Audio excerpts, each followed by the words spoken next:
ವೀಕ್ಷಕರೇ, ನಮ್ಮ ಚಳ್ಳಕೆರೆ ಟಿವಿಗೆ ಸ್ವಾಗತ. ಇಂದಿನ ಪ್ರಮುಖ ಸುದ್ದಿ. ಚಳ್ಳಕೆರೆ ತಾಲೂಕು ಪಂಚಾಯತ್ ಸಭಾಂಗಣದಲ್ಲಿ ಮಂಗಳವಾರ ನಡೆದ ರೈತರ ಕುಂದುಕೊರತೆ ಸಭೆಯಲ್ಲಿ ರೈತರು ತಮ್ಮ ಸಮಸ್ಯೆಗಳ ಕುರಿತು ಅಧಿಕಾರಿಗಳ ವಿರುದ್ಧ ತೀವ್ರ ಆಕ್ರೋಶ ವ್ಯಕ್ತಪಡಿಸಿದ್ದಾರೆ. ಬೆಳೆ ವಿಮೆ, ಕಳಪೆ ಬಿತ್ತನೆ ಬೀಜ, ರಸಗೊಬ್ಬರ ಕೊರತೆ ಹಾಗೂ ಕೃಷಿ ಇಲಾಖೆಯ ಕಾರ್ಯವೈಖರಿ ಕುರಿತು ಅಸಮಾಧಾನ ಹೊರಹಾಕಿದ ರೈತ ಮುಖಂಡರು ಸಮಸ್ಯೆಗಳಿಗೆ ಸಮರ್ಪಕ ಪರಿಹಾರ ಸಿಗುವವರೆಗೆ ಸಭೆಗಳಿಗೆ ಹಾಜರಾಗುವುದಿಲ್ಲ ಎಂದು ಘೋಷಿಸಿ ಸಭಾತ್ಯಾಗ ಮಾಡಿ ಬಹಿಷ್ಕಾರ ಮಾಡಿದ್ದಾರೆ.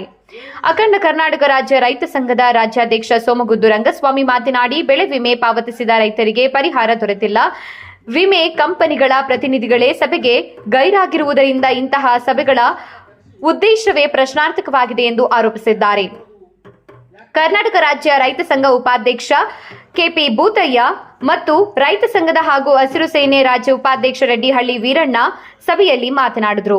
ಇದೇ ಸಂದರ್ಭದಲ್ಲಿ ಬೆಡರೆಡ್ಡಿಹಳ್ಳಿ ಬಸವರೆಡ್ಡಿ, ನಿಜಲಿಂಗಪ್ಪ ಸೇರಿದಂತೆ ಹಲವಾರು ರೈತ ಮುಖಂಡರು ಮಾತನಾಡಿದರು. 12 ಗ್ರಾಮ ಪಂಚಾಯಿತಿಗಳ ವ್ಯಾಪ್ತಿಯ ರೈತರಿಗೆ ಇನ್ನೂ ವಿಮೆ ಸೌಲಭ್ಯ ದೊರೆತಿಲ್ಲ ಎಂದು ರೈತರು ದೂರಿದ್ದಾರೆ. ಉಪವಿಭಾಗಾಧಿಕಾರಿ ಕಾರ್ತಿಕ್, ತಹಶೀಲ್ದಾರ್ ರೆಹನ್ ಪಾಷಾ, ಕೃಷಿ ಜಂಟಿ ನಿರ್ದೇಶಕ ಮಂಜುನಾಥ್ ಸೇರಿದಂತೆ ವಿವಿಧ ಇಲಾಖೆಗಳ ಅಧಿಕಾರಿಗಳು ಸಭೆಯಲ್ಲಿ ಉಪಸ್ಥಿತರಿದ್ದರು.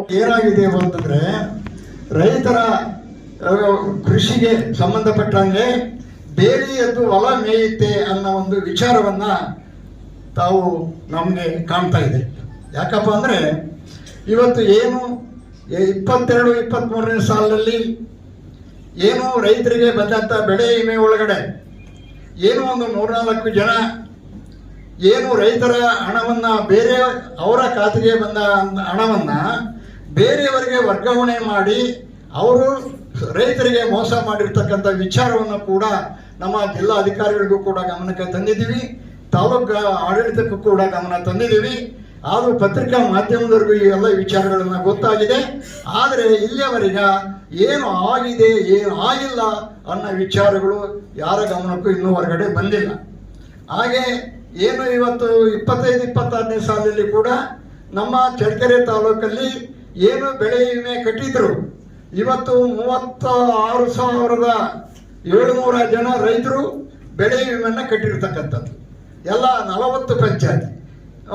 ಮೊಣಕಾಲ್ಮೂರಲ್ಲಿ 16 ಪಂಚಾಯತಿಗಳು ಬೆಳೆ ವಿಮೆಯನ್ನು ಕಟ್ಟಿದ್ದಾರೆ ಸರ್ಕಾರಕ್ಕೆ.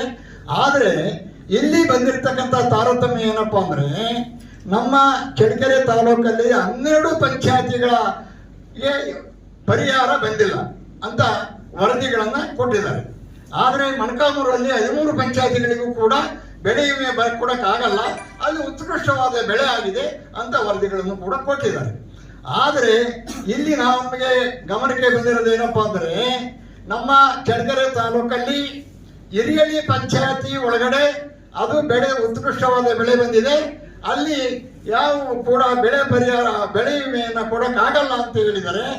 ಆದರೆ 77 ಜನಕ್ಕೆ ಈ ಬೆಳೆ ವಿಮೆ ಪರಿಹಾರ ಕೊಟ್ಟಿದ್ದಾರೆ. ಹೆಂಗೆ ಕೊಟ್ಟರು ಅನ್ನೋ 12 ಪಂಚಾಯತಿಗಳಿಗೆ ಬಂದಿಲ್ಲ.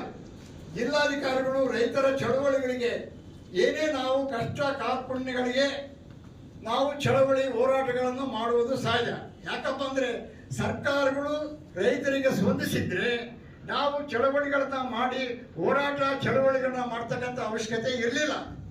ಇಂಥ ಒಂದು ಚಳವಳಿ ಹೋರಾಟಗಳನ್ನು ಮಾಡಿದ್ರು ಕೂಡ ನಾವು ರಸ್ತೆ ತಡೆ ಮಾಡಿದ್ವಿ, ತಾಲೂಕು ಕಚೇರಿಗಳ ಮುಂದೆ ಮಾಡಿದ್ವಿ, ಸತ್ಯಾಗ್ರಹಗಳನ್ನು ಮಾಡಿದ್ವಿ, ಹೋರಾಟ ಚಳವಳಿಗಳನ್ನು ಮಾಡಿದರೂ ಕೂಡ ಯಾರೂ ಸರಿಯಾದ ಸ್ಪಂದನೆಗಳನ್ನು ಕೊಡ್ತಾ ಇಲ್ಲ. ನಾವು ಹೆದ್ದಾರಿ ತಡೆ ಮಾಡಿ ಅಲ್ಲಿಗೆ ಬಂದಾಗ ನಾವು ತಡೆ ಮಾಡಿದಾಗ ಸಾಕಷ್ಟು ವೆಹಿಕಲ್ DC ಹತ್ರ ಮಾತಾಡಿದ್ದೀವಿ. ಈಗ ಇವತ್ತು ಸಾಯಂಕಾಲ ನಾಳೆ ಬೆಳಿಗ್ಗೆ ನಿಮ್ಗೆ ಪರಿಹಾರ ಬಂದ್ಬಿಡುತ್ತೆ ಅಂತ ಒಂದು ಆಶ್ವಾಸನೆಯನ್ನ ಕೊಟ್ಟರು. ಆದ್ರೂ ನಾವು ನಂಬಿದೀವಿ, ಯಾಕಂದ್ರೆ ಅಧಿಕಾರಿಗಳು ನಮ್ಮರೇ, ನಾವು ನಿಮ್ಮವರೇ. ಆ ಕಾರಣದಿಂದ ನಮಗೇನೋ ಒಂದು ಫಲ ಮಾಡಿದ್ದಕ್ಕೆ ಸಕ್ಷಣ ಫಲ ಸಿಕ್ತಲ್ಲ ಅನ್ನೋ ಒಂದು ಖುಷಿಯಿಂದ ನಾವು ಆ ಚಳವಳಿಯನ್ನು ವಾಪಸ್ ತಗೊಂಡು ಬಂದ್ರು ಕೂಡ ಇಲ್ಲಿ ಬಂದು ಕೂಡ ಅದು ಸುಮಾರು ಯಾವುದೇ ಪರಿಹಾರದ ಸುದ್ದಿ ಯಾರು ಎತ್ತಿಲ್ಲ. ಆದ್ರಿಂದ ನಾವು ತಿರ್ಗಾ ಮತ್ತೆ ಒಂದು ಚಳವಳಿಗಳನ್ನು ಮಾಡಿದ್ವಿ. ಜಿಲ್ಲಾಧಿಕಾರಿಗಳ ಅಧ್ಯಕ್ಷತೆಯಲ್ಲಿ ನಿಮ್ಮ ಸಮಸ್ಯೆನ ಕರೆದು ಇದು ಮಾಡ್ತಾ ಹೇಳಿದ್ರು. ಈಗ ನಮಗೆ 12 ಪಂಚಾಯತಿಗೆ ಬಿಟ್ಟೋಗಿರೋ ಕಾರಣ ಏನು, ಎಲ್ಲಿ ಮಳೆ ಬಂದಿದೆ, ಯಾವ ಪಂಚಾಯತಿಯಲ್ಲಿ ಕೊಚ್ಚೊಡೋಗಿದೆ, ನೀವು ಸಮೀಕ್ಷೆ ಮಾಡೋದ್ರ ಪ್ರಕಾರವಾಗಿ 85% ಚಳ್ಳಕೆರೆ ತಾಲೂಕು ಮತ್ತು ಮೊಳಕಾಲ್ಮೂರು ತಾಲೂಕಿನಲ್ಲಿ ಬೆಳೆ ಸಮೀಕ್ಷೆ ಪ್ರಕಾರ ನಷ್ಟ ಇದೆ ಅಂತ ಅಂದ್ಮೇಲೆ ಬೆಳೆ ವಿಮೆ ಎಷ್ಟು ಕೊಡಬೇಕಾಗಿತ್ತು? ನಮಗೆ 20,000ದಿಂದ 18,000 ಕೊಡಬೇಕಾಗಿತ್ತು. ಅದೇ ಹಿರಳ್ಳಿ ಪಂಚಾಯತಿಯಲ್ಲಿ, ಕಾರಳೆ ಪಂಚಾಯತಿಯಲ್ಲಿ ಪ್ರಕೃತಿಗಳಿಗೆ ಬಿದ್ದದವೆ 17,000 ರೂಪಾಯಿ ಬಿದ್ದದವಲ್ಲ.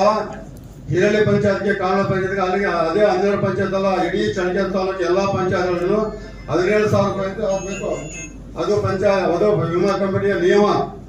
ಬರೀ ಈ ಕಮ್ಮಿ ಹಾಕ್ಲಿಕ್ಕೆ ಕಾರಣಗಳೇನು? ಮಳೆ ಬಂದಿದ್ಯಾ? ಏನೋ ಮಳೆ ಬಚ್ಚೋಗಿದ್ಯಾ? ಆ ಕಡೆ ತೊಗರಿಗೆ ಬೆಳೆ ವಿಮೆ ಬಿದ್ದೈತೆ, ಮತ್ತೆ ಕಡಲೆಗಿಡಕ್ಕೆ ಯಾಕೆ ಬೆಳೆ ವಿಮೆ ಬಿದ್ದಲ್ಲ ಅಂದ್ರೆ ಕಡಲೆಗಿಡ ಬೇರೆ ಇರ್ತವ, ಕಡಲೆಗಿಡಕ್ಕೆ ಮಾತ್ರ ಮಳೆ ಬಂದಿಲ್ವಾ?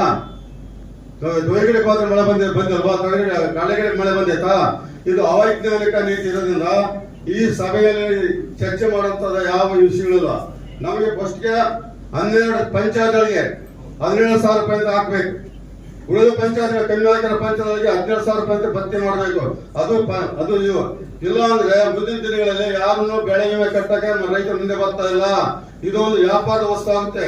ವ್ಯಾಪಾರದ ಒಂದು ವಸ್ತು ಆಗಿರೋದ್ರಿಂದ ಯಾರು ಕೂಡ ಅದನ್ನ ಬೆಂಬಲಿಸಕ್ ಹೋಗ್ತಾ ಇಲ್ಲ. ಅಲ್ಲ, ಇಷ್ಟು ಇಲಾಖೆ ಇದ್ದು, ಇಷ್ಟು ಕಂದಾಯ ಇಲಾಖೆ, ಕೃಷಿ ಇಲಾಖೆ, ಎಲ್ಲ ಇಲಾಖೆ ಇದ್ದು ಇವತ್ತು ಇಷ್ಟು ಹಗರಣ ನಡೀತಾ ಇದೆ ಅಂತಂದ್ರೆ ನಮ್ಗೆ ನಾಚಿಕೆ ಆಗ್ಬೇಕು. ಅಥವಾ ಇಲಾಖೆಗೆ ಏನಾದ್ರು ಕಣ್ಣುಮುಚ್ಚಿ ಹಾಕಿದೆ, ಅದಕ್ಕೆ ಜಿಲ್ಲಾಧಿಕಾರಿಗಳು ಕರಬೇಕದು. ಈ ಸಮಸ್ಯೆ ಬಗೆಹರಿಸಬೇಕು, ಜಿಲ್ಲಾಧಿಕಾರಿ ಬೇಕು ಅಂತ ವಿಷಯವನ್ನು ಇವತ್ತಿದ್ರು. ಅದೇ ಮಾದೇಪುರ ಇದರಲ್ಲಿ 48 ಕೋಟಿ ಹಗರಣ ಆಗಿದೆ 2023-20ರಲ್ಲಿ. 83 ಲಕ್ಷ 10,000 ರೂಪಾಯಿ, 83 ಲಕ್ಷ ಆಗಲಿ. ಮತ್ತೆ ಅಂದ್ರೆ ಕ್ರಮ ತಗೊಂಡಿದಾರ. ಈಗ ಯಾರಿದ್ದಾರೆ? ಅಲ್ಲ, ಅದರಿಂದ ಯಾರಿದ್ದಾರೆ? ಆಗಿರ್ತಕ್ಕಂಥ ಹಗರಣದಿಂದ ಯಾರಿದ್ದಾರೆ? ಅವ್ರು ಪತ್ತೆ ಮಾಡಿದಾರ ಅಂದ್ರೆ ಅನುಕೂಲ. 2 ಸಲ ಬಿದ್ದದ ಅವರಿಗೆ 17,000 ರೂಪಾಯಿ ಬಿದ್ದಿದ್ದಾವೆ, ಮತ್ತೆ 2,000 ಬಿದ್ದದವೆ. ಮತ್ತೆ ಈಗ ನಾವೇ ಪಾಪ ಮಾಡಿದೀವಿ, ನಾವೇ ತಪ್ಪು ಮಾಡಿದ್ವಿ. ಇಡೀ ತಾಲೂಕು ಸಮೀಕ್ಷೆ ಪ್ರಕಾರ ಎಲ್ಲ ಕೊಡಬೇಕ ಬೇಡ? ಅದರಿಂದ ಜಿಲ್ಲಾಧಿಕಾರಿಗಳು ಮತ್ತೆ ಸಭೆಯನ್ನ ಕರೆದು ನಮಗೆ 12 ಪಂಚಾಯತ್ಗಳಿಗೆ ಆಗಿರ್ತಕ್ಕಂಥ ಅನ್ಯಾಯವನ್ನು ಸರಿಪಡಿಸಬೇಕು. ಆವಾಗ ನಾವು ಅದಕ್ಕೆ ಒಪ್ಪಿರ್ತೀವಿ. ಮುತ್ತಿಗೆ ಹಾಕ್ತಿವಿ, ಇರು ಮುತ್ತಿಗೆ ಹಾಕ್ತಿವಿ ಅಂದಾಗ ನೀರು ಬಂತು. ಇದು ಕೇರಳದಲ್ಲಿ ನಮಗಾದ್ರೂ ನಾಕ್ಷಿ ಆಗ್ಬೇಕು, ಕೊಡದಿರೋ ನಿಮಗಾದ್ರೂ ನಾಕ್ಷಿ ಆಗ್ಬೇಕು. ಯಾಕಂದ್ರೆ ಇದು ಸಂಸ್ಕೃತಿ ಸಂಸ್ಕಾರದ ವಿಚಾರವಂತಾದಂತ ದೇಶ ಇದು. ನಾವೆಲ್ಲ ಕೂಡ ಸಂಸ್ಕೃತಿ ಸಂಸ್ಕಾರ ಕಳ್ಕೊಂಡೇ ಬಂದಿರೋದು. ನಮ್ಮ ತಂದೆ ತಾಯಿಗಳು ಬಂದವ್ರಿಗೆ ಏನ್ ಮಾಡ್ಬೇಕು, ಅತಿಥಿಗಳಿಗೆ ಅನ್ನೋದು ಕಳಿಸಿದ್ದಾರೆ. ಮೊದಲು ನೀರು ಕೊಡಬೇಕು, ನೀರು ಕುಡಿರಿ ಅಂತಾರೆ ನಮ್ಮ ಮನೆಗಳಿಗೆ ಬಂದ್ರೆ. ಇದನ್ನ ಬಿಟ್ಟು ನಾವು ಕೇಳಂತ ಪರಿಸ್ಥಿತಿ ಬಂತು. ಅಲ್ಲಿ ADC ಅವರು ಬಂದ್ರು, ಇಲ್ಲ ಇನ್ನು 2-3 ದಿವಸದಲ್ಲಿ ನಾನು ಜಿಲ್ಲಾಧಿಕಾರಿ ಹತ್ರ ಮಾತಾಡ್ಕೊಂಡು ಬಂದೆ. ಇನ್ನು 2-3 ದಿವಸದ ಹತ್ರ ಮೀಟಿಂಗ್ ಕರೆದು ಎಲ್ಲ ಇಡೀ ಜಿಲ್ಲೆಯ ರೈತರನ್ನ ಅಲ್ಲಿ ಇನ್ಸೂರೆನ್ಸ್ ಕರೆಸಿ ಮುಕ್ತವಾಗಿ ಮಾತಾಡ್ತಾರೆ. ಈ ಪಂಚಾಯತ್ ಯಾಕೆ ಬಿಟ್ಟೋದು, ಯಾಕೆ ಕೈ ತಪ್ಪೋದು ಅನ್ನೋದ್ರ ಬಗ್ಗೆ ಮಾತಾಡ್ತಾರೆ. ಇವತ್ತು ನಾವು ಮಾನ್ಯ ಉಪವಿಭಾಗಾಧಿಕಾರಿಗಳ ಅಧ್ಯಕ್ಷತೆಯಲ್ಲಿ ಚಳ್ಳಕೆರೆ ತಾಲೂಕಿಗೆ ಸಂಬಂಧಪಟ್ಟ ಕುಂದುಕೊರತೆಗಳ ಸಭೆಯನ್ನು ಆಯೋಜನೆ ಮಾಡಿದ್ದಾರೆ. ಈ ಕುರಿತು ಹಲವಾರು ಸಮಸ್ಯೆಗಳನ್ನು ರೈತರು ಕೇಳಿರ್ತಕ್ಕಂಥದ್ದಿದೆ. ಬೆಳೆ ವಿಮೆಗೆ ಸಂಬಂಧಪಟ್ಟ ಪ್ರಮುಖವಾಗಿ ಚರ್ಚೆ ಮಾಡಿರ್ತಕ್ಕಂಥದ್ದಿದೆ. ಬೆಳೆ ವಿಮೆಗೆ ಸಂಬಂಧಪಟ್ಟ ಹಾಗೆ 2025-26ನೇ ಸಾಲಿನ ಮುಂಗಾರು ಹಂಗಾಮಿಗೆ ಸಂಬಂಧಪಟ್ಟ ಹಾಗೆ 54 ಕೋಟಿ ರೂಪಾಯಿ ಒಟ್ಟಾರೆ ಜಿಲ್ಲೆಗೆ ಬಿಡುಗಡೆಯಾಗಿರ್ತಕ್ಕಂಥದ್ದು 81 ಕೋಟಿ 55 ಲಕ್ಷ ರೂಪಾಯಿಯಲ್ಲಿ ಚಳ್ಳಕೆರೆ ತಾಲೂಕಿಗೆ 54 ಕೋಟಿ ರೂಪಾಯಿ ಬಿಡುಗಡೆ ಆಗಿರ್ತಕ್ಕಂಥದ್ದಿದೆ. ಈ ಬಿಡುಗಡೆ ಆಗಿರ್ತಕ್ಕಂಥದ್ರಲ್ಲಿ ಒಂದು ಬೆಳೆ ಕಟಾವು ಪ್ರಯೋಗಗಳನ್ನ ಆಧರಿಸಿ 44 ಕೋಟಿ 39 ಲಕ್ಷ ರೂಪಾಯಿ ಬಿಡುಗಡೆಯಾಗಿದೆ. ಹಾಗೆ ಸ್ಥಳೀಯ ಗಂಡಾಂತರ ಘಟಕದಡಿ 6 ಕೋಟಿ 9 ಲಕ್ಷ ರೂಪಾಯಿ ಬಿಡುಗಡೆಯಾಗಿರ್ತಕ್ಕಂಥದ್ದಿದೆ. ಅದಲ್ಲದೆ ಮಧ್ಯಂತರ ಪ್ರತಿಕೂಲಕ್ಕೆ ಸಂಬಂಧಪಟ್ಟ ಹಾಗೆ ಅಂದರೆ ಮಿಡ್ ಸೀಸನ್ ಅಡ್ವರ್ಸಿಟಿ ಅಂತ ಹೇಳ್ತೀವಿ, ಇದಕ್ಕೆ ಸಂಬಂಧಪಟ್ಟಾಗ 3 ಕೋಟಿ 52 ಲಕ್ಷ ರೂಪಾಯಿ ಒಟ್ಟಾರೆ 54 ಕೋಟಿ ರೂಪಾಯಿ ಬಿಡುಗಡೆ ಆಗಿರ್ತಕ್ಕಂಥದ್ದು. ಸೊ ಇದು ಚಳ್ಳಕೆರೆ ತಾಲೂಕಿನ 40 ಗ್ರಾಮ ಪಂಚಾಯಿತಿಗಳಲ್ಲಿ 28 ಗ್ರಾಮ ಪಂಚಾಯಿತಿಗಳಿಗೆ ಈ ಬೆಳೆ ಕಟಾವು ಪ್ರಯೋಗಗಳ ಆಧರಿಸಿ ಬಿಡುಗಡೆ ಆಗಿರ್ತಕ್ಕಂಥದ್ದು. ಇನ್ನು 12 ಪಂಚಾಯಿತಿಗಳಿಗೆ ಬಂದಿಲ್ಲ, ಅದಕ್ಕೂ ಕೊಡಿ ಅಂತ ಹೇಳಿದ್ದಾರೆ. ಆದರೆ ಬೆಳೆ ವಿಮೆ ಗೈಡ್ಲೈನ್ಸ್ ಏನಿದೆ, ಮಾರ್ಗಸೂಚಿ ಅನ್ವಯ ಈ ಥ್ರೆಶೋಲ್ಡ್ ಈಲ್ಡ್ ಅಂತ ನಾವು ಹೇಳ್ತೇವೆ. ಥ್ರೆಶೋಲ್ಡ್ ಈಲ್ಡ್ ಅಂದ್ರೆ ಕಳೆದ 7 ವರ್ಷಗಳಲ್ಲಿ ಅತಿ ಹೆಚ್ಚಿಗೆ ಬಂದಿರತಕ್ಕಂಥ 5 ವರ್ಷಗಳ ಸರಾಸರಿ ಇಳುವರಿ, ಅದನ್ನ ಆಧರಿಸಿ ಈ ಪ್ರಸ್ತುತ ಬಂದಿರತಕ್ಕಂಥ ಇಳುವರಿ ಅವೆರಡೂ ಸಹ ಇದನ್ನ ಕಂಪೇರ್ ಮಾಡಿದಾಗ ಪ್ರಸಕ್ತ ಸಾಲಿನ ಇಳುವರಿ ಥ್ರೆಶೋಲ್ಡ್ ಇಳುವರಿಗಿಂತಲೂ ಸಹ ಜಾಸ್ತಿ ಇದ್ದ ಪಕ್ಷದಲ್ಲಿ ಬೆಳೆ ವಿಮೆ ಮಾರ್ಗಸೂಚಿ ಅನ್ವಯ ಬರುವುದಿಲ್ಲ. ಇದನ್ನು ಅವತ್ತು ನಾವು ಸ್ಪಷ್ಟವಾಗಿ ಹೇಳಿರ್ತಕ್ಕಂಥದ್ದಿದೆ. ಇದನ್ನು ಕೊಡಿಸ್ಕೊಡಿ ಅಂತ ಹೇಳ್ತಾರೆ. ಇದು ಕೊಡಿಸ್ಲಿಕ್ಕೆ ಇನ್ನೊಂದು ರೈತರು ಗಂಭೀರ ಆರೋಪ ಸರ್, ಏನು ಇದು ಬರುವುದಿಲ್ಲ. ಇದು ಈ ಬೆಳೆ ವಿಮೆಗೆ ಸಂಬಂಧಪಟ್ಟ ಹಾಗೆ. ಮತ್ತೊಂದು ಹಿರೇಹಳ್ಳಿ ಗ್ರಾಮ ಪಂಚಾಯತಿನಲ್ಲಿ 77 ರೈತರಿಗೆ ಸ್ಥಳೀಯ ಗಂಡಾಂತರ ಇದಕ್ಕೆ ಸಂಬಂಧಪಟ್ಟ ಹಾಗೆ 44 ಲಕ್ಷ ರೂಪಾಯಿ ಇದನ್ನ ಬಿಡುಗಡೆ ಆಗಿದೆ ಅಂತೇಳಿ ಈ ಕುರಿತು ನಾವು ನಮ್ಮ ತಹಸೀಲ್ದಾರ್ ಅವರ ನೇತೃತ್ವದಲ್ಲಿ ಒಂದು ತಂಡವನ್ನು ರಚನೆ ಮಾಡಿ ಅದನ್ನ ಕ್ಷೇತ್ರ ಎಷ್ಟು ಜನ 77 ಜನರಲ್ಲಿ ಯಾವ ರೀತಿ ಇದೆ ಅಂತಕ್ಕಂಥದ್ದು, ಏನ್ ಬೆಳೆ ಬೆಳೆದಿರ್ತಕ್ಕಂಥದ್ದು, ಆಮೇಲೆ ಬೆಳೆ ಬೆಳೆದಿರ್ತಕ್ಕಂಥದನ್ನ ಖಾತ್ರಿಪಡಿಸ್ಕೊಳ್ತಕ್ಕಂಥದಕ್ಕೆ ಬೆಳೆ ಸಮೀಕ್ಷೆ ಒಂದು ಆ್ಯಪ್ ಇರುತ್ತೆ, ಅಂದ್ರೆ ಕ್ರಾಪ್ ಸರ್ವೆ ಆ್ಯಪ್. ಅದನ್ನು ಸಹ ತುಲನೆ ಮಾಡಿ ಅವ್ರು ಬೆಳೆದಿರ್ತಕ್ಕಂಥದ್ದು ಹೌದೋ ಅಲ್ಲೋ ಅಂತಕ್ಕಂಥದನ್ನ ಪರಿಶೀಲನೆ ಮಾಡಿರ್ತಕ್ಕಂಥದ್ದಿದೆ. ಹಾಗೆ ಸುಮಾರು ಒಂದು 4 ರಿಂದ 5 ಜನ ರೈತರು ಫ್ಯಾಲೋ ಲ್ಯಾಂಡ್ಸ್ ಅಂದ್ರೆ ಬೀಳೋ ಭೂಮಿಗೂ ಸಹ ಇದನ್ನ ಪಾವತಿಯಾಗಿರ್ತಕ್ಕಂಥದ್ದನ್ನು ಸಹ ಇದೆ. ಈ ಕುರಿತು ನಾವು ಸ್ಥಳ ಪರಿಶೀಲನೆ ಮಾಡಿ ಹಾಗೆ ಅವ್ರು ಏನೇ ಬಿಡುಗಡೆ ಮಾಡಬೇಕು ಅಂತ ಇದ್ರೂ ಸಹ ನಮ್ಮ ಇದನ್ನ ಜಂಟಿ ಸಮೀಕ್ಷೆ ಆಗಬೇಕಾಗುತ್ತೆ. ಸಂಬಂಧಪಟ್ಟ ಕೃಷಿ, ಕಂದಾಯ, ತೋಟಗಾರಿಕಾ ಇಲಾಖಾಧಿಕಾರಿಗಳು ಒಟ್ಟಿಗೆ ಬೆಳೆ ವಿಮೆ ಕಂಪನಿಯವರು ಅದನ್ನ ಕ್ಷೇತ್ರ ಭೇಟಿಯನ್ನು ಮಾಡಿ ಅದನ್ನ ಪರಿಶೀಲನೆ ಮಾಡಿ ಸರಿ ಇದೆಯೋ ಇಲ್ಲೋ ಅಂತಕ್ಕಂಥದ್ದನ್ನ ಪರಿಶೀಲಿಸಿದ ನಂತರ ಮಾಡಬೇಕಾಗಿದೆ. ಆದರೆ ಇಲ್ಲಿ ಬೆಳೆ ವಿಮಾ ಕಂಪನಿಯವರು ಏಕಪಕ್ಷೀಯವಾಗಿ ಅದನ್ನ ವಿಮೆ ಬಿಡುಗಡೆ ಮಾಡಿರ್ತಕ್ಕಂಥದ್ರಿಂದ ಅವ್ರ ಮೇಲೆ ಕ್ರಮ ತೆಗೆದುಕೊಳ್ಳೋದಿಕ್ಕೆ ಈಗಾಗಲೇ ಜಿಲ್ಲಾಡಳಿತದ ವತಿಯಿಂದ ನಾವು ಮಾನ್ಯ ಜಿಲ್ಲಾಧಿಕಾರಿಗಳು ಕ್ರಮ ವಹಿಸಿರ್ತಕ್ಕಂಥದ್ದಿದೆ. ನಾವು ಏನು ನಮ್ಮ ಸ್ಥಳೀಯ ಅಧಿಕಾರಿಗಳು ಅದನ್ನ ಕ್ಷೇತ್ರ ಪರಿಶೀಲನೆ ಮಾಡಿ ವರದಿಯನ್ನು ಕೊಟ್ಟಿದ್ರೆ ಅದರ ಆಧರಿಸಿ ನಾವು ಅವರಿಗೆ ಯಾವ ಆಧಾರದ ಮೇಲೆ, ಯಾಕೆಂದ್ರೆ ಬೆಳೆ ವಿಮೆ ಗೈಡ್ಲೈನ್ಸ್ ಈ ತರ ಇರ್ತಕ್ಕಂಥ ಮಾರ್ಗಸೂಚಿ ಇದೆ, ಇದನ್ನ ಹೊರತುಪಡಿಸಿ ನೀವು ಯಾವ ಆಧಾರದ ಮೇಲೆ ಪೇಮೆಂಟ್ ಅನ್ನ ಮಾಡಿದೀರಾ ಅಂತಕ್ಕಂಥದ್ದನ್ನ ನೋಟಿಸ್ ಅನ್ನ ಕೊಟ್ಟಿರ್ತಕ್ಕಂಥದ್ದಿದೆ.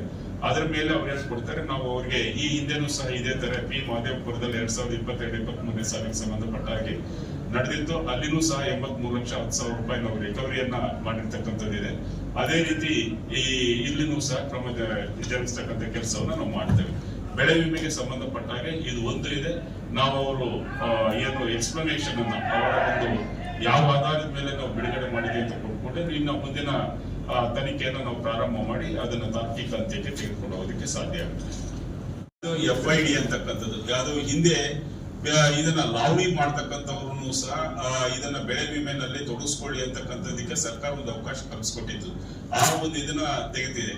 ಅದನ್ನು ತೆಗೆದು FID ಹೋಲ್ಡರ್ ಅಂದ್ರೆ ಖಾತಾ ಹೋಲ್ಡರ್ ಯಾರ ಹೆಸರಲ್ಲಿ ಪಹಣಿ ಇರುತ್ತೆ ಪಹಣಿದಾರರನ್ನೇ ತುಂಬಬೇಕು. ಆ ಪಹಣಿದಾರರ ಏನು ಬ್ಯಾಂಕ್ ಅಕೌಂಟ್ ಮೂಲಕನೇ ತುಂಬಬೇಕಾಗುತ್ತೆ. ಅಂದ್ರೆ ಅದನ್ನ NPCI ಲಿಂಕ್ ಆಗಿರ್ತಕ್ಕಂಥ ಅಕೌಂಟ್ ಮೂಲಕನೇ ಮಾಡ್ಬೇಕಾಗಿರುತ್ತೆ. ಇಲ್ಲಿ ಬೇನಾಮಿ ಅಂತಕ್ಕಂಥ ಪ್ರಶ್ನೆನೇ ಬರೋದಿಲ್ಲ. ಇದು ಪಾರದರ್ಶಕವಾಗಿರುತ್ತೆ. ಒಂದೇ ಇದು ಆಗಿರ್ತಕ್ಕಂಥದ್ದು ಆ ಊರಿನಲ್ಲಿ ನಮ್ಗೇನ್ ಶಾರ್ಟ್ ಫಾಲ್ ಇರ್ಲಾರ್ದೆ ಇರ್ತಕ್ಕಂಥದ್ದು ಆ ಊರಿಗೆ ಇದನ್ನ ಲೋಕಲೈಸ್ ಕೆಲಾಮಿಟಿ ಅಂಡರ್ ಇದನ್ನ ಬಿಡುಗಡೆ ಆಗಿರ್ತಕ್ಕಂಥದ್ದು ಹಣ ಬಿಡುಗಡೆ ಆಗಿರ್ತಕ್ಕಂಥದ್ದು. ಅದು ಬಿಟ್ರೆ ಬೇರೆ ಇಲ್ಲಿ ಬೇನಾಮಿ ಅಂತಕ್ಕಂಥದ್ದು ಏನೂ ಇಲ್ಲ. ಬೆಳೆ ನಷ್ಟ ಈಗ ಅದನ್ನ ನಮ್ಮ ಗಮನಕ್ಕೆ ತಂದಿಲ್ಲ. ಹೌದಾ? ಬೆಳೆ ವಿಮೆ ಗೈಡ್ಲೈನ್ ಪ್ರಕಾರ ನಮ್ಮ ಗಮನಕ್ಕೆ ತಂದು ಬಿಡುಗಡೆ ಮಾಡಬೇಕಾಗಿತ್ತು. ಜಂಟಿ ಸಮೀಕ್ಷೆಯನ್ನ ಮಾಡಿ ಜಂಟಿ ಸಮೀಕ್ಷೆ ಮಾಡಲಾರ್ದೆ ಮಾಡಿರ್ತಕ್ಕಂಥದ್ದಿದೆ. ಅದಕ್ಕೆ ನಾವು ಅವ್ರ ಮೇಲೆ ಇದನ್ನ ಗೈಡ್ಲೈನ್ ಇದೆ, ಅದನ್ನ ಕ್ರಮ ತೆಗೆದುಕೊಳ್ಳೋದಕ್ಕೆ ಅವಕಾಶ ಇದೆ. ಅದ್ರ ಪ್ರಕಾರ ನಾವು ಅದು ಬಹುಶಃ ಇನ್ನೊಂದು 10-15 ಈ ತಿಂಗಳ ಅಂತ್ಯದ ಒಳಗೆ. ಯಾಕಂದ್ರೆ ಖಾತೆ ಏನಿಲ್ಲ, ಪ್ರಭಾವಿ ಖಾತೆ ಅಂತಕ್ಕಂಥದ್ದಕ್ಕಿಂತ ಇಲ್ಲಿ ಸ್ಥಳೀಯವಾಗಿ ಈಗ ನೋಡಿ ಅವ್ರು ಯಾರ ಖಾತೆಗಾರ ಬೇಡಿ ನಾವು ಬಿಡಿಸ್ಕೊಂಡಿದ್ರೆ ಅದು ಅವರು ಜವಾಬ್ದಾರ ಆಗಿರ್ತಾರೆ. ಯಾರು ಹಣ ಹಾಕಿರ್ತಾರೆ, ಈಗ ನಾನು ಹೋಗಿ ಕೇಳ್ತೇನೆ ನನಗೆ ಹಣ ಕೊಡಿ ಅಂತೇಳಿ, ಅದು ಕೊಡ್ತಕ್ಕಂಥದ್ದು ಇದನ್ನ ಅದು ನಾನು ಅರ್ಹ ಇದ್ರೆ ಕೊಡ್ಬೇಕು, ಅರ್ಹ ಇಲ್ಲ ಅಂತಂದ್ರೆ ಕೊಡ್ಬಾರ್ದು. ಮುಂದಿನ ನಿರ್ಣಯ ನೋಡಿ ಈಗ ಅವ್ರು ಹೇಳಿರ್ತಕ್ಕಂಥ 3 ಪ್ರಮುಖ ಇದನ್ನ ಬೆಳೆ ವಿಮೆ ಬಿಡುಗಡೆ ಮಾಡಿ, ಬೆಳೆ ವಿಮೆ 54 ಕೋಟಿ ರೂಪಾಯಿ ಬಿಡುಗಡೆ ಆಗಿರ್ತಕ್ಕಂಥದ್ದಿದೆ. 54 ಕೋಟಿ ರೂಪಾಯಿ ಬಿಡುಗಡೆ ಆಗಿದೆ. ಇನ್ನು 12 ಪಂಚಾಯತಿಗೆ ಬಿಡುಗಡೆ ಮಾಡಿ ಅಂತ 12 ಪಂಚಾಯತಿಗೆ ಬೆಳೆ ವಿಮಾ ಗೈಡ್ಲೈನ್ಸ್ ಪ್ರಕಾರ ಬರೋದಿಲ್ಲ. ಇನ್ನ ಒಂದು ಅಲ್ಲಿ ಇದನ್ನ ಸ್ಥಳೀಯ ಗಂಡಾಂತರದ ಅಡಿ ಅವರಿಗೆ ಅರ್ಹತೆ ಇರ್ಲಾರ್ದೆ ನಾವು ಇದು ಮಾಡಿರ್ತಕ್ಕಂಥದ್ದು ಅದು ಪರಿಶೀಲನೆ ಮಾಡಿ ಅಂತ ಅದು ಪರಿಶೀಲನೆ ನಾವು ಮಾಡಿದೀವಿ.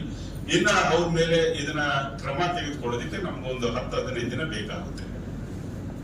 ಹಿರೇಹಳ್ಳಿ ಪ್ರಕರಣ ಯಾವ ಸ್ಟೇಜ್ ಅಲ್ಲಿ ಇದೆ ಸರ್? ಈಗ ಹಿರೇಹಳ್ಳಿದು ಈಗ ನಾವು ಕ್ಷೇತ್ರ ಭೇಟಿಯನ್ನ ಇದು ಮಾಡಿದೀವಿ. ನಾವು ಇನ್ಸೂರೆನ್ಸ್ ಕಂಪನಿಗೆ ನೋಟಿಸ್ ಅನ್ನು ಕೊಟ್ಟಿದ್ದೀವಿ. ಅವರು ಯಾವ ಆಧಾರದ ಮೇಲೆ ಕೊಟ್ಟಿದ್ದೀರಾ ಅಂತಕ್ಕಂಥ, ಯಾಕಂದ್ರೆ ನಮ್ಗೆ ಒಂದು 3-4 ನ್ಯೂನತೆಗಳು ಇದೆ. ಯಾಕೆಂತಂದ್ರೆ ಅಲ್ಲಿ ಫ್ಯಾಲೋ ಲ್ಯಾಂಡ್ಗೆ ಒಂದು 4-5 ಜನಕ್ಕೆ ಕೊಟ್ಟಿರ್ತಕ್ಕಂಥದ್ದಿದೆ, ಬೆಳೆ ಮಿಸ್ ಮ್ಯಾಚ್ ಪ್ರಕರಣಕ್ಕೆ ಕೊಟ್ಟಿರ್ತಕ್ಕಂಥದ್ದಿದೆ. ಹಾಗೆ ಬೆಳೆ ಇದನ್ನ ಜಂಟಿ ಸಮೀಕ್ಷೆಯನ್ನ ಮಾಡಲಾರ್ದೇ ಅದನ್ನ ಹಣ ಬಿಡುಗಡೆ ಮಾಡಿರ್ತಕ್ಕಂಥದ್ದಿದೆ. ಇಷ್ಟು ನ್ಯೂನತೆಗಳು ಇರ್ತಕ್ಕಂಥದ್ದಿದೆ. ಸರ್ಕಾರದ ಗೈಡ್ಲೈನ್ ಇದನ್ನೆಲ್ಲ ಸರಿಪಡಿಸ್ಕೊಂಡೇ ಕೊಡಿ ಅಂತ ಇರ್ತಕ್ಕಂಥದ್ದು. ಸರಿಪಡಿಸಲಾಗದೆ ಕೊಟ್ಟಿರ್ತಕ್ಕಂಥದ್ದು ಕೊಟ್ಟಂತವ್ರು ತಪ್ಪಾಗುತ್ತೆ.